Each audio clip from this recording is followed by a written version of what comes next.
God cannot lie. Yan po yung sinabi ng Bible. Yan po yung isang bagay na hindi kayang gawin ni God. Kasi nga po, God is God. Powerful po siya. Lahat po ng sasabihin niya or lahat ng sinabi niya dito sa word niya, kaya niyang gawin. Kaya God can't lie. Kahit pa man siguro sabihin natin, siguro kung may instances na nagkamali siya, kahit pa mali pa yung sinabi niya, pag sinabi niya yun, gagawin niya po yun. Kahit pa siguro mali kung may mali man.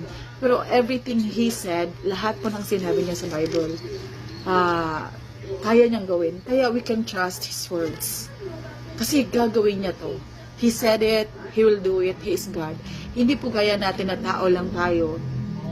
Pag tayo may promise tayo sa kapwa natin, may promise tayo sa mga jowa natin, sa mga asawa natin, sa kapwa natin, there are times talaga na hindi natin natutupad, hindi natin nagagawa. Kasi we are just human beings. We are not like God.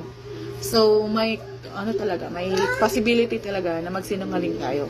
Kasi tao lang tayo. We're not like God.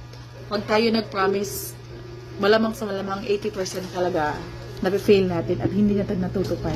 Pero itong promise ni God sa Bible, lahat to kaya ni God gawin. Lahat ng sinabi niya, pag sinabi niya pagagalingin ka niya, pag sinabi niya pasasayahin ka niya, yung puso mo, He will fill your heart with joy.